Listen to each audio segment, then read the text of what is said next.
to marry her dream man, the brilliant scientist Julian Croft, hailed by the media as the king of AI. My ex-wife, the tech mogul Victoria Vance, pushed a check for $1 billion across the table to me. Sign it and get out of here with that product. Her cold voice echoed through the sprawling, expensive villa.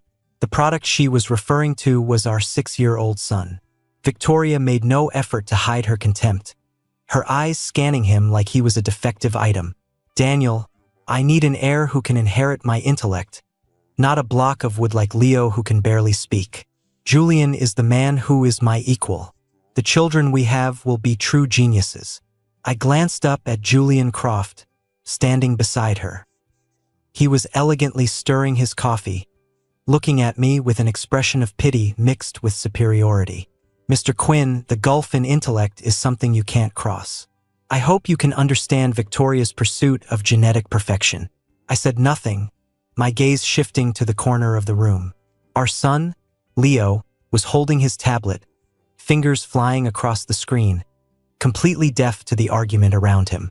His silent, withdrawn demeanor was the perfect confirmation of Victoria's slow theory. I almost had to laugh. Slow? At 3, he taught himself to code and hacked into his preschool security system to move dismissal time up by an hour. At 5, because Victoria forgot my birthday, he threw a tantrum by swapping the presentation slides for her company's new product launch with our wedding photos during the global live stream. The background music? A classic breakup anthem. That little incident took Victoria's tech department 6 months to investigate before they finally attributed it to a malicious provocation by a foreign hacker collective. I pulled my thoughts back to the present, picked up the expensive fountain pen, and cleanly signed my name on the divorce agreement. Daniel Quinn. Not a moment's hesitation. My complete lack of emotion seemed to bother Victoria. Her brow furrowed. She had clearly been expecting me to break down or beg, but I gave her nothing. She wanted a show, and I refused to perform. I stood up, walked over to my son, and took his small hand. Leo finally looked up from his tablet. He glanced at Victoria and Julian, then typed a line of text on his screen and held it up. Bye-bye, Ms. Vance. Ms. Vance, not Mom. Victoria didn't see the flicker of coldness and mockery, so out of place on his young face. As we stepped out of the villa, the cold air filled my lungs, but I felt no attachment to the place I was leaving behind. Later, I used a small fraction of that $1 billion check to buy a top-floor penthouse with a state-of-the-art security system, paying in full, in another city known for its tech scene. Then, I made an encrypted call and ordered several of the highest performance servers and workstations available on the market. When they asked about my requirements, I had only one: fast. On our first day in the new apartment, the floor-to-ceiling windows looked out on an unfamiliar city skyline. The place had no furniture, just me, Leo, and the newly installed servers humming quietly in the background. Leo couldn't wait to connect his little tablet to the new network and start building his own private world. I sat down at another computer, took a deep breath, and let my fingers hover over the keyboard for a moment before typing out a long dormant command. A login screen popped up. I entered the alias that had once made all of Silicon Valley take notice. Q. A line of green text lit up the dark screen. Welcome back, Q. A small smile touched my lips, and a fire reignited in my eyes. Victoria, you thought you bought off my past for $1 billion and humiliated my son. You have no idea that all you did was give me the capital to launch 2 entirely new lives, yours and mine. And yours is destined to be a downward spiral. Less than a week after I left, Victoria and Julian announced their engagement in a high-profile media blitz. Business news and entertainment headlines were plastered with praise, calling them a power couple and a union of geniuses. One outlet even described it as the perfect collision of genes. I turned off the news notifications and glanced around our new smart home, which was more like a fortress of technology. The irony was thick. Victoria probably imagined Leo and me squeezed into some rundown apartment, struggling to make ends meet. I logged into my long-dormant dark web account, Q. The moment I was online, my encrypted inbox flooded with high-level job offers from around the world. I picked the one with the highest payout, designing a foundational firewall for a European royal family's security system. The advance alone was far more than the severance pay Victoria had given me. She had never truly understood my world. Leo adapted to his new life quickly. He decided the traffic light algorithm at the intersection downstairs was stupid and caused rush hour congestion. So, he sat on the balcony with his tablet for half an hour and rewrote the entire district's traffic control logic. The next day, the neighborhood's online forum was buzzing about how the evening commute had ended 30 minutes early. That night, I typed a line of code into my terminal and sent it to him. Function dinner return?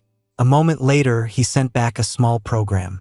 When I ran it, a single word popped up on my screen. Pizza. This was how my son and I communicated, simple, efficient, and completely unintelligible to outsiders. Victoria's assistant called while Leo and I were sharing a Hawaiian pizza. Her voice was formal with a hint of condescension. Ms. Vance is very concerned about you and the child. She heard you're currently unemployed and struggling financially. She wanted me to let you know that if you're having difficulties, I cut her off. Tell Victoria we're doing just fine. After hanging up, I noticed Leo frowning at a promotional ad for Vance Technology's latest smartwatch. He muttered to himself, the UI design is so ugly. I didn't think much of it and went to the kitchen for drinks. When I came back, Leo had already put his tablet down. The next day, every promotional image on the Vance Technology's website and all their online sales channels had been altered.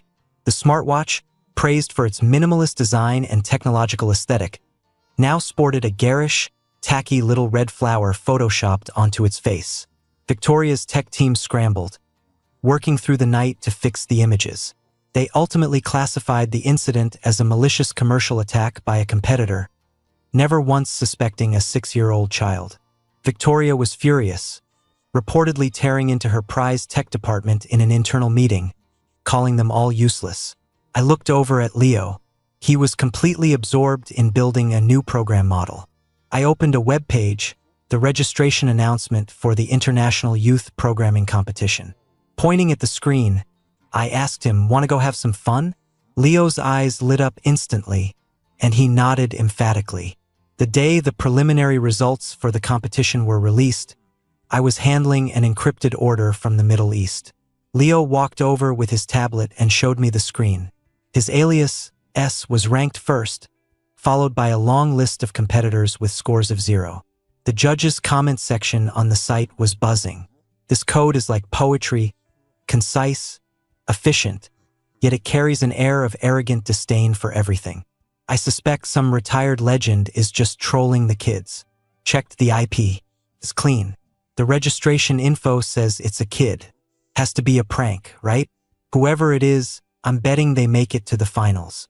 I smiled and ruffled Leo's hair. Did you have fun? He nodded, then went back to studying his opponents for the final round. Meanwhile, Victoria and Julian's careers were soaring. Her company's stock price shot up thanks to the hype around their upcoming Aegis security system. As the father of Aegis, Julian became the new darling of the tech world and the media. I saw him in an interview on a business channel. Dressed in a tailored designer suit, he spoke eloquently to the camera. The core of Aegis is true artificial intelligence. Can predict, it can evolve. This is an era that belongs to creators. Online, the name S was also gaining traction. This mysterious young genius was steamrolling through every qualifying round, easily securing a spot in the finals. Niche forums were taking bets on the true identity of S. Some guessed he was a prodigy secretly trained by a Silicon Valley giant. Others thought he was a secret weapon from a national cybersecurity agency. When asked about it at a tech panel, Julian just laughed dismissively. It's just some kid's parlor tricks playing to the crowd. Real technology like Aegis is what changes the world. That evening, Leo looked up at me, his face a mask of confusion. "Dad, why does this Aegis system have such a massive vulnerability?" I leaned over to look. His tablet was displaying the open source code for Aegis. He pointed with his little finger. "Right here. It's a very clever logical backdoor. The person who designed it was smart, but also very stupid." Before I could say anything, I saw him tap a few keys. "What are you doing?" I sent him an email, Leo said nonchalantly, to remind him to be more careful with his research papers. I froze. At that moment, in the most luxurious penthouse in the city, Julian Croft was basking in praise and fine wine.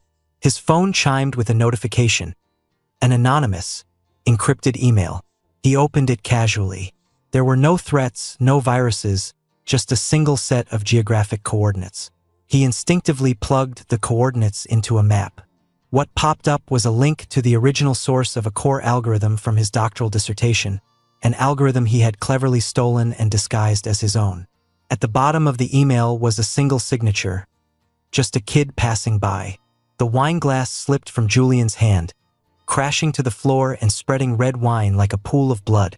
His face went pale as he frantically tried to trace the email's origin, but the screen returned only a cold, blunt message. Source untraceable. That email was like an invisible needle, piercing the glamorous facade he had built with lies and striking the deepest, most shameful fear in his heart. The lights of the International Youth Programming Competition Finals were dazzling. A camera panned across the venue, capturing every excited and nervous face for the global live stream. I sat in an inconspicuous corner of the audience, my eyes on Victoria and Julian in the front row. They were impeccably dressed, looking every bit the hosts of this grand event. The camera zoomed in on Victoria, a special guest, as she spoke into a microphone. "I'm so pleased to see so many young geniuses here today," she said with a smile, her tone dripping with condescension. "But a true genius is one who creates world-changing products like Aegis, not someone who just dabbles in trivial competitions." Julian nodded in agreement beside her, his gaze sweeping over the contestants with a barely concealed smirk. Then it was time for the contestant with the alias S to take the stage. When a small boy in a custom-tailored suit walked out, Victoria's smile froze on her face. She instinctively rubbed her eyes, as if she couldn't believe what she was seeing. "And now, please welcome this year's biggest dark horse, the 6-year-old contestant S, Leo Quinn," the host announced dramatically. The entire auditorium erupted in a wave of shocked murmurs. The livestream chat exploded with comments. "6 years old? You've got to be kidding me. Did some kid wander onto the wrong stage?" I saw Victoria's body go rigid, an icy aura emanating from her.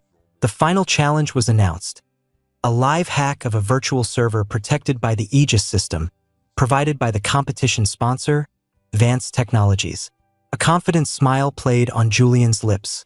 This was his home turf, his masterpiece. He couldn't believe a 6-year-old could do a thing. Leo walked to the console, his small frame nearly swallowed by the equipment. He adjusted the chair height, and his little hands began to dance across the keyboard. No wasted movements, just the blur of his fingertips. Before anyone could fully process what was happening, the massive screen displaying the solid firewall of the Aegis system was suddenly covered in a spiderweb of cracks. A second later, it shattered completely. The timer read, 28 seconds. The entire venue fell silent. Leo wasn't finished. He had gained full administrative access, but he didn't display a single line of boring code. Instead, he projected a photograph onto the giant screen for the whole world to see. It was a picture of me holding him as a baby, smiling gently. Beneath it, a line of text he had just typed appeared. "Dad, I'm your greatest creation." Victoria's face was ashen.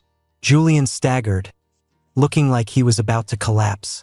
Just then, the live stream camera found me in the audience. Flashes went off, reporters swarmed me. A veteran tech journalist with graying hair pushed to the front, staring at my face, then back at Leo on the stage. Suddenly, he cried out, "My God, I remember now. Leo, Daniel Quinn, Q. He's Q, the legendary programmer Q, who single-handedly dismantled the Pluto virus a decade ago." The name Q, dropped like a bomb, detonated in the crowd. The internet went into a complete meltdown. Facing a sea of shocked expressions, I looked calmly toward the stage. Victoria stared back, her face drained of all color. She finally understood. She hadn't just thrown away a mediocre man and a slow son. She had discarded 2 of the most brilliant minds of this generation. Her precious theory of elite genes had just become the biggest joke of the century. The letter Q set off a silent nuclear explosion in the quiet auditorium.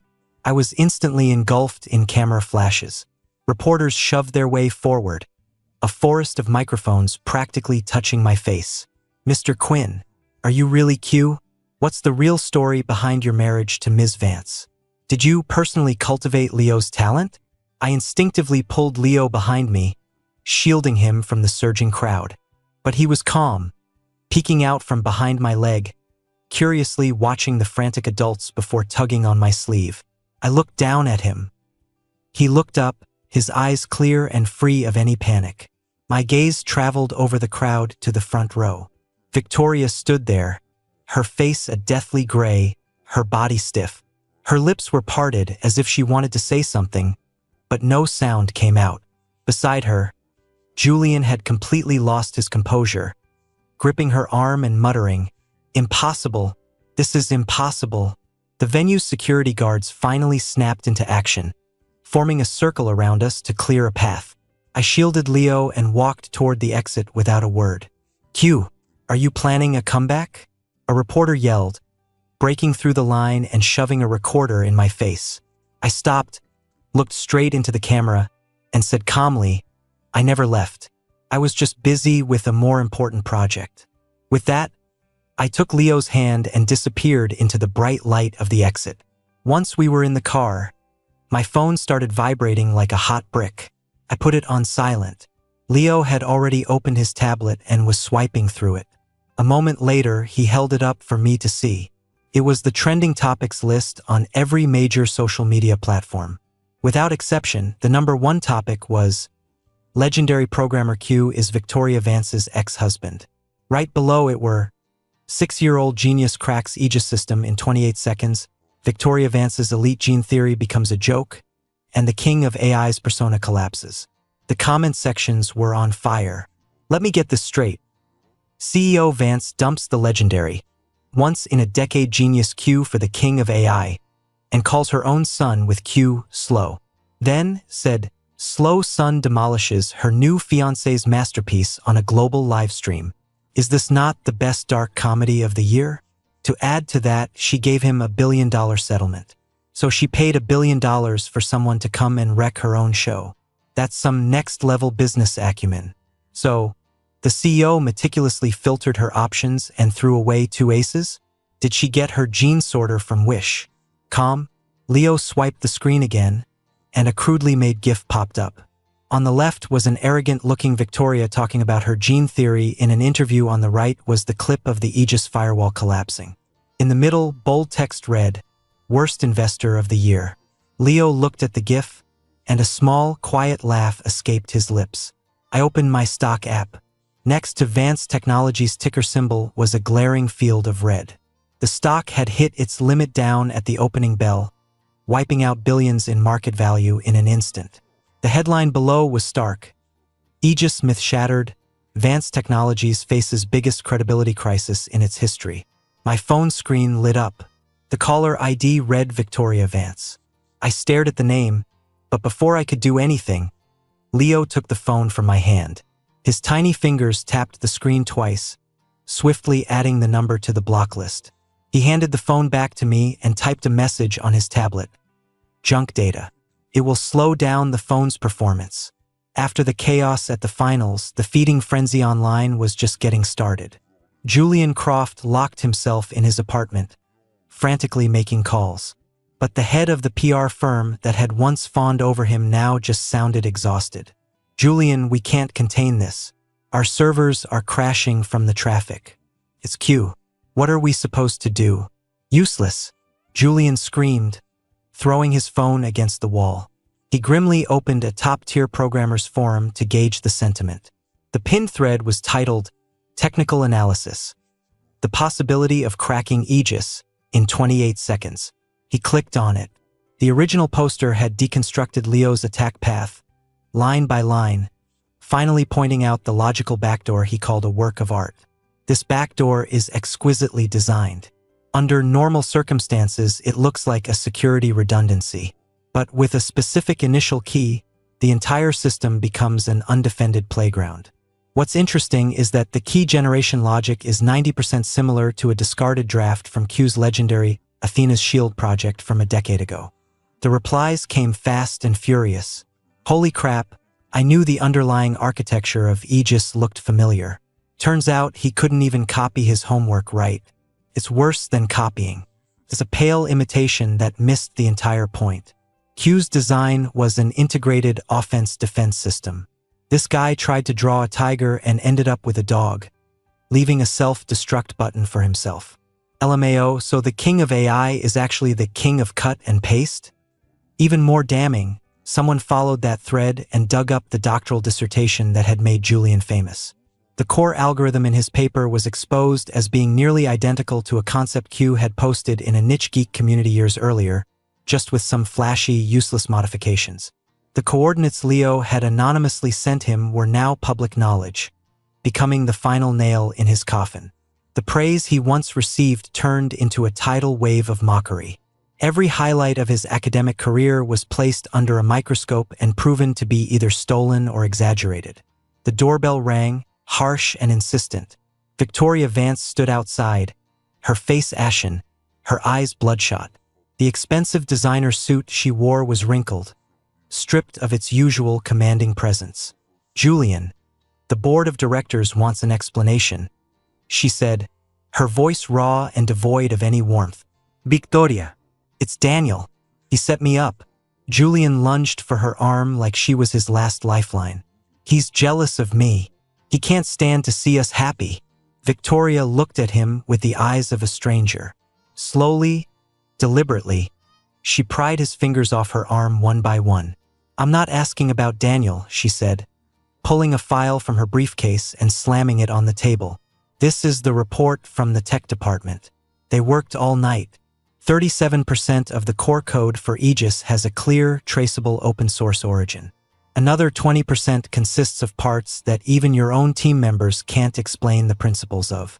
She paused, then said, enunciating every word, "Julian, the Aegis you were so proud of was a bomb you planted yourself. And now it's gone off." The blood drained from Julian's body. He collapsed onto the floor, his lips trembling, unable to form a single word. He thought his deception was seamless, but he had forgotten one thing. In this world, code doesn't lie. The next day, Vance Technologies posted a statement on its official website. It announced that the company was forming a special committee to thoroughly investigate all technical issues related to the Aegis system project. Effective immediately, Julian Croft was suspended from all duties at the company. The language was corporate and cool, but it was a public declaration to the world. They were personally tearing the glittering costume off the king of AI they had propped up on a pedestal. Vance Technologies' stock hit its limit down for 3 consecutive days. In Victoria's office, the ashtray was overflowing, and the air was thick with the smell of anxiety. Her eyes were bloodshot as she stared at the stock chart's cliff-like dive on her computer screen, the furious roars of board members echoing from her phone. "Victoria, the market has lost all faith in us. Not in Aegis, and certainly not in Julian Croft. You have to cut ties with him immediately, or you're going to drag the whole company down with you." "Cut ties?" Victoria irritably ended the call and tossed her phone aside. The office door opened and Julian walked in. He had shed his polished image. His face was pale, his eyes red and swollen.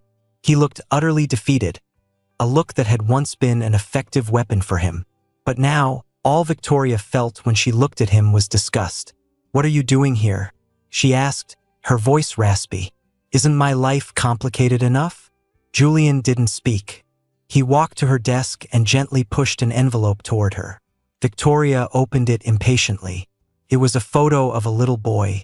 Julian's voice was deliberately soft, trembling with a desperate gamble. "Victoria, this is my son, Cody. He's 3 years old. He's my blood, my genes. He's the genius we've always wanted." Victoria stared at the photo, speechless. The office was deathly silent, broken only by the sound of her increasingly heavy breathing. A child. She had abandoned Daniel and Leo for a child with supposedly superior genes. She had put Julian on a pedestal, telling the world he was the partner she needed to create a genius.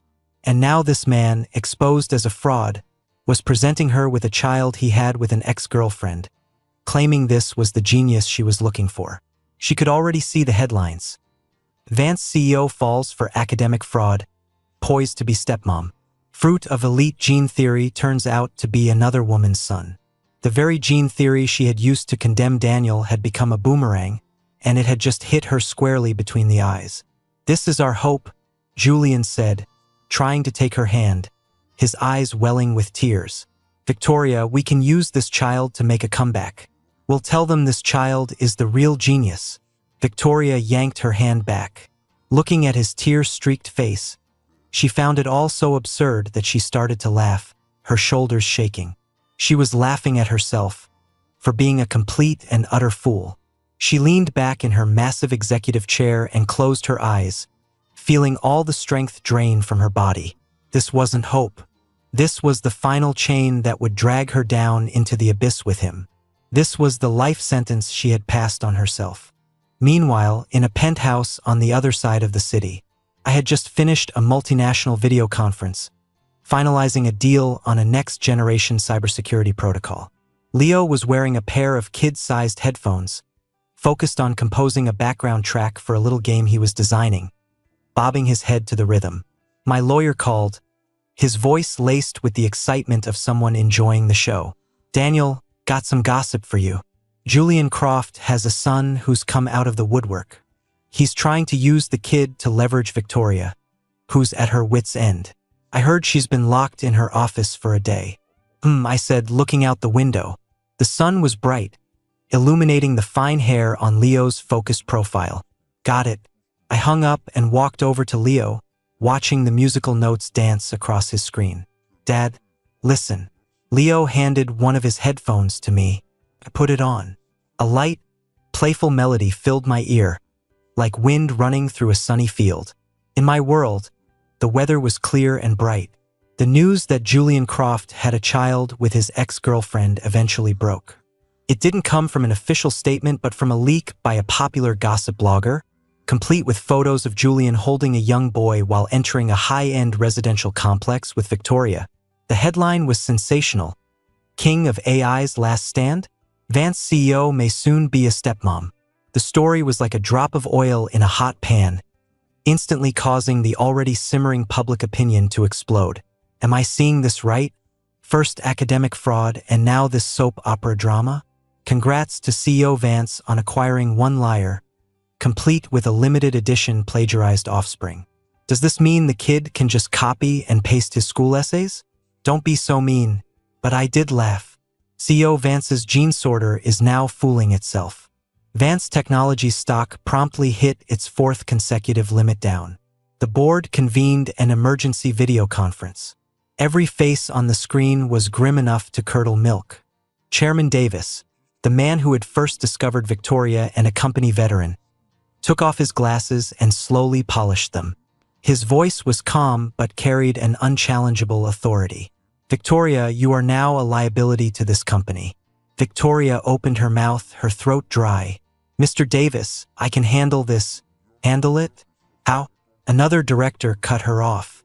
"By marrying an academic fraud and telling our shareholders that his child with another woman is going to save the stock price? What do you take the market for?" "The board has reached a unanimous decision," Chairman Davis said, putting his glasses back on and looking at her.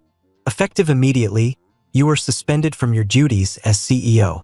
Vice President Alex Chun will take over in the interim. You need a vacation to deal with your personal matters." He lingered on the words personal matters with extra weight. The video call was cut from their end. Victoria sat there for a long time, staring at a grid of black screens. When she got home, the lights of the old Vance family estate were blazing. Her mother, an elegant woman who had always been so proud of her, sat in the main chair in the living room, clutching a string of prayer beads, her face livid. "Mom." Her mother didn't look at her, just threw a newspaper at her feet. The front page featured the photo of Julian and the child. "You have brought shame upon the Vance name," she finally said, her voice tight with rage. "You were the one who insisted on the divorce, going on about genes and the future. And for what? You've thrown away your career and the family's reputation for a charlatan. Victoria's father sighed from the side. Victoria, what possessed you to go after Daniel like that? He was a decent man, and even if Leo was quiet, he's your own flesh and blood. What's the use of saying that now? Her mother slammed her hand on the table. Tomorrow you will issue a statement and cut all ties with that man. Victoria flinched, looking up with empty eyes. Mom, he won't agree to it. Then sue him. Sue him for fraud. Victoria said nothing more. She knew it was too late. Julian had become a leech she couldn't get rid of. A leech she had willingly attached to herself. She stumbled out of the family home and drove back to the villa she had once shared with me. It was empty, cold, and devoid of life. She went to the liquor cabinet, pulled out a bottle of whiskey, and drank straight from it. The burning liquid seared her throat but couldn't numb her frayed nerves. She suddenly thought of me. She remembered how I always kept the house in perfect order, the glass of warm water I would hand her when she was drunk, and the look in my eyes, which had once held a light when they looked at her. She fumbled for her phone, her fingers trembling as she dialed the familiar number from memory. She pressed call. There was no ringtone, only the cold, automated voice of the system. We're sorry. The user you have dialed is currently unavailable. She paused, then realized he wasn't on another call. She had been blocked. Victoria slumped against the sofa, the phone slipping from her hand and falling onto the carpet. Its screen lit up, illuminating her defeated face. She looked around the multi-million-dollar mansion and suddenly realized that, besides herself, there was nothing left. In that moment, her world completely fell apart. I saw Victoria again in the lobby of my apartment building. Leo and I were just coming back inside. He was holding a new model of the solar system, explaining the formation of the asteroid belt to me. Victoria was standing just outside the revolving doors, looking like a haggard statue. She had lost a lot of weight in just a few days. Her eyes were sunken. Her usually perfect hair was a mess, and the expensive suit she was wearing was wrinkled, as if she'd been sleeping in it. The moment she saw us, a flicker of light appeared in her eyes. She rushed forward, only to be stopped by the diligent security guard. Daniel, she called out to me through the glass, her voice hoarse. I stopped and gently pulled Leo behind me. The guard saw me pause and asked hesitantly, Mr. Quinn, this lady says she's your... I don't know her. I cut him off. Victoria's face went white. She started banging on the glass, drawing stares from everyone in the lobby. Daniel, it's me. Victoria, let me in, we need to talk. I ignored her and started walking toward the elevator with Leo. Daniel, she suddenly screamed. I was wrong. I know everything now. Your cue. Leo is a genius. It was all my fault. I was blind. Please just give me one more chance. We can start over. For our son. Her voice broke, and by the end, she was practically shrieking. I finally turned around and looked at her coldly. She seemed to see a glimmer of hope and started rambling, confessing her mistakes, cursing Julian, and dissecting her own foolishness. When she saw I remained unmoved, she did something that made everyone's jaws drop. Her knees buckled, and right there, on the other side of the polished glass door, she fell to her knees. The woman who, not long ago, stood at the pinnacle of the business world was now kneeling on the ground in the most humiliating way, looking up at me with red-rimmed eyes. Daniel, I'm begging you. Before I could speak, I felt a gentle tug on my jacket. Leo held up his tablet. On the screen was a little garbage sorting game he had designed himself. A cartoon character with Victoria's face pasted on its head stood in front of 4 bins. A large, bolded red text box popped up in the middle of the screen. Warning: unrecyclable, hazardous, and oversized waste detected. Recommend contacting professional services for inert disposal. Do not discard randomly, as it may cause environmental contamination. I almost laughed out loud. I pulled my gaze away from the screen and gave Victoria one last look. Then I turned to the security guard beside me. Please take care of this. It's bad for the building's image. With that, I took Leo's hand and walked into the elevator without looking back. Just before the doors closed, I heard Leo whisper, "Dad, her behavioral logic is strange. My database has no matching patterns." Patted his head. "That's because some things, from the moment they're thrown away, lose all value of being analyzed. After my identity as Q was revealed, my life became a lot less quiet. I turned down countless interview and partnership offers, but one email managed to catch my attention. Came through an encrypted channel from someone named Alara Hayes.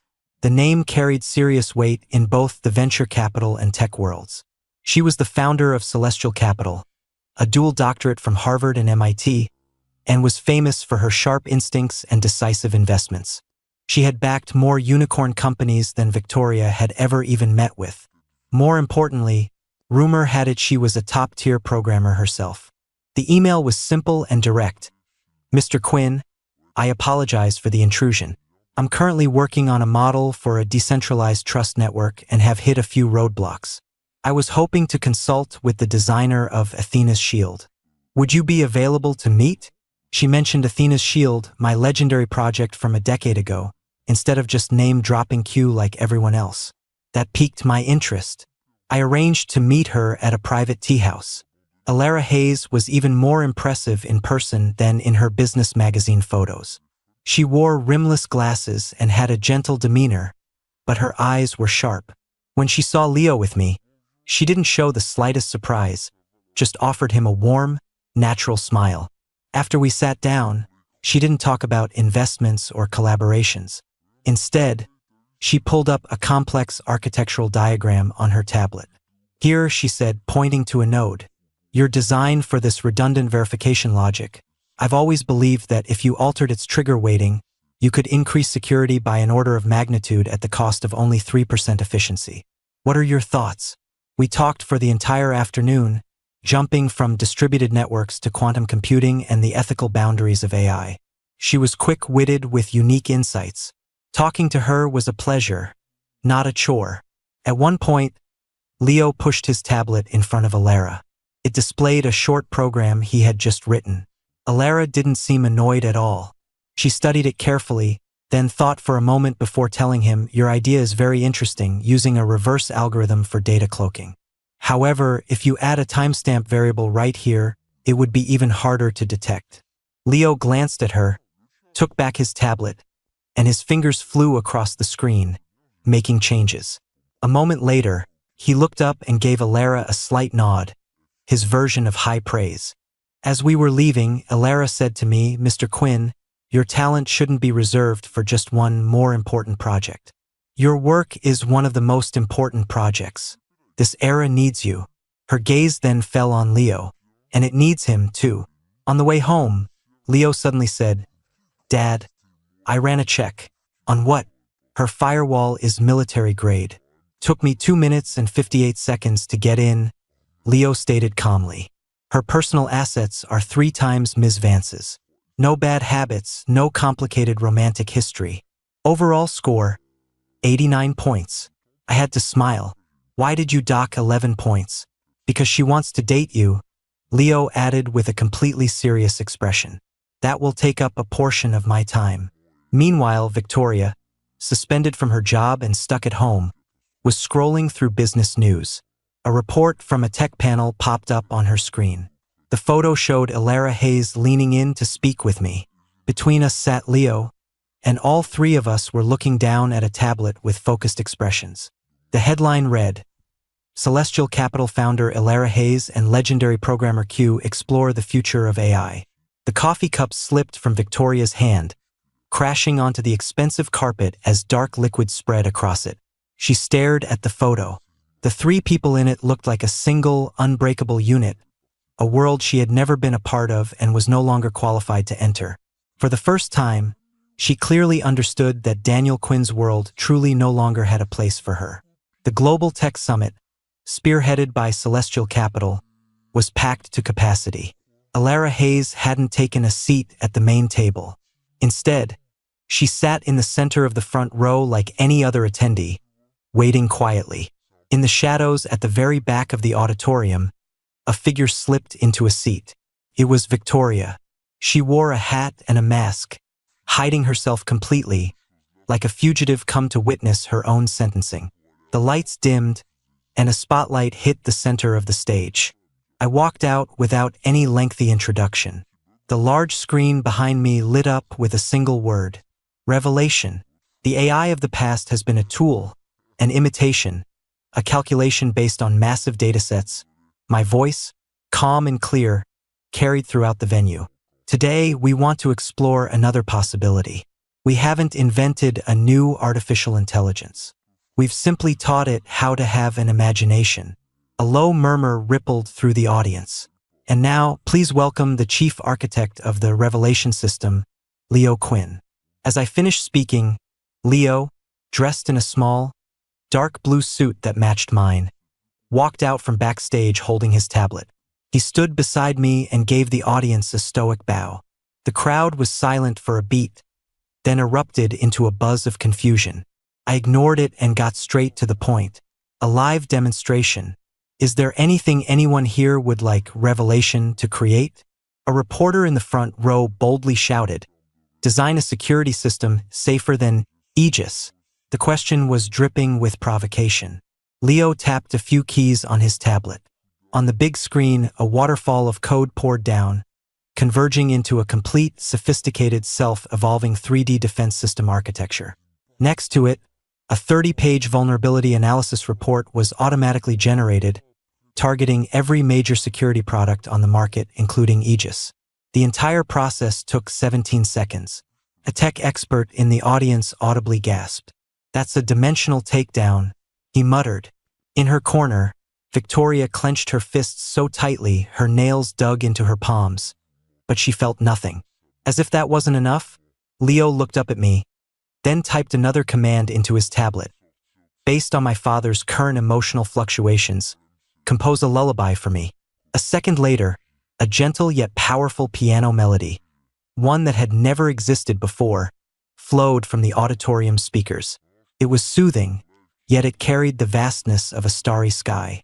I looked at Leo, who was looking up at me, his eyes filled with pure trust. I leaned into the microphone and added softly, "The core algorithm of revelation is derived from the emotional link model found in a parent-child relationship. The imagination it possesses is, in essence, a form of love." The entire audience rose to their feet in a thunderous ovation. Victoria couldn't stay seated any longer. She saw Ilara walk onto the stage, not to steal the spotlight, but to simply hand me a bottle of water. Then, she bent down and offered a fist bump to Leo. He looked at her for a second, then raised his own small fist and gently tapped hers. The scene was so harmonious it was painful to watch. Victoria stumbled to her feet, knocking over her chair as she fled the auditorium in a daze. The gene theory and elitism she had worshipped were utterly shattered.